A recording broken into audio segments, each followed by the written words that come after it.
നല്ല മൂവി. ഓ very happy.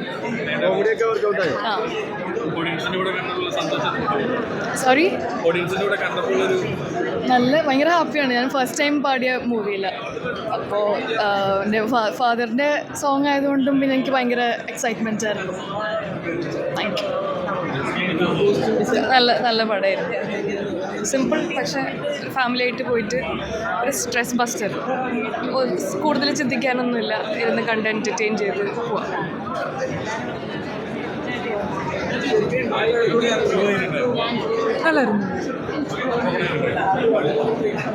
നല്ല പടം, സൂപ്പർ പടം, പക്ക എൻ്റർടൈനർ.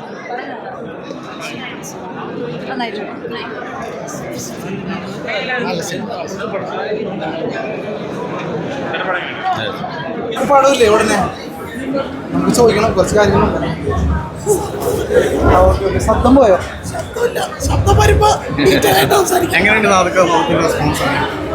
നമുക്ക് ഒരുപാട് സന്തോഷം. പ്രേക്ഷകർക്ക് ഒരുപാട് ഇഷ്ടമായി എന്ന് പറയുമ്പോൾ, എസ്പെഷ്യലി സെക്കൻഡ് ഹാഫ് ഭയങ്കരമായിട്ട് എൻജോയ് ചെയ്തെന്ന് പറയുമ്പോൾ, സിനിമയുടെ ഗ്രാഫ് അങ്ങനെയാണല്ലോ. ഫസ്റ്റ് ഹാഫിനേക്കാൾ സെക്കൻഡ് ഹാഫ് കയറി എന്ന് പറയുമ്പോൾ ഒരുപാട് സന്തോഷമുണ്ട്. അവർ എൻജോയ് ചെയ്ത്, അവർ തിയേറ്ററിൽ കിട്ടിയ ചിരി കയ്യടിയും ഒക്കെ നമുക്ക് കിട്ടുന്ന, ജീവിതത്തിൽ കിട്ടുന്നൊരു എനർജിയാണ്, സന്തോഷം. ഇത് ആഗ്രഹിച്ച് തന്നെയാണ് ഞങ്ങൾ, ഇത് പ്രതീക്ഷിച്ചാണ്, ഇത് കൊതിച്ചാണ്, ഇത് ആഗ്രഹിച്ചാണ് ഈ സിനിമ ചെയ്തത്. എന്താഗ്രഹിച്ചു അത് കിട്ടി. ഇനിയുള്ള സിനിമകളുടെ അപ്ഡേറ്റ്, അതായത് ഇപ്പോൾ വിഷ്ണു ഉണ്ണികൃഷ്ണൻ ബിബിൻ ജോർജ് കോംബോയിൽ വീണ്ടും നാദർശിക ഒരു സിനിമ സംവിധാനം ചെയ്യാൻ പോകുന്നു എന്ന് കേട്ടു. എത്രത്തോളം സത്യമാണത്? അത് വിഷ്ണു ബിബിനുമായിട്ടുള്ളൊരു സിനിമ അവർ സ്ക്രിപ്റ്റ് എഴുതി കഴിഞ്ഞിട്ടുണ്ടെങ്കിൽ തീർച്ചയായിട്ടും നമുക്ക് ചെയ്യാനായിട്ട് സന്തോഷമുള്ളൂ. അങ്ങനെ ഒരു കോമ്പിനേഷൻ നമ്മൾ ജീവിതം തുടങ്ങി അങ്ങനെയല്ലേ. അപ്പോൾ ഇനിയും തീർച്ചയായിട്ടും അങ്ങനെ നല്ല സാധനം വരികയാണെങ്കിൽ ഞങ്ങൾ ചെയ്യും. കാരണം നിർത്തിക്കൊണ്ട് പറയല്ല, ഇവരുടെ കരിയറിലും നാദർശിക എന്നുള്ളൊരു കൈത്താങ് ഭയങ്കരമാണ്. അങ്ങനെയല്ല, അവർ ഗീവ് ആൻഡ് ടേക്ക് പോളിസിയാണ്. അവർ നല്ല സ്ക്രിപ്റ്റ് എഴുതി തന്നിരണം എനിക്കും കൈത്താങ്ങായി, ഞാനുള്ള അവർക്കും കൈത്താങ്ങായി. അങ്ങനെ ഒരു നല്ല സ്ക്രിപ്റ്റ് എഴുതി കൊടുക്കുമോ നാദർശികയ്ക്ക്?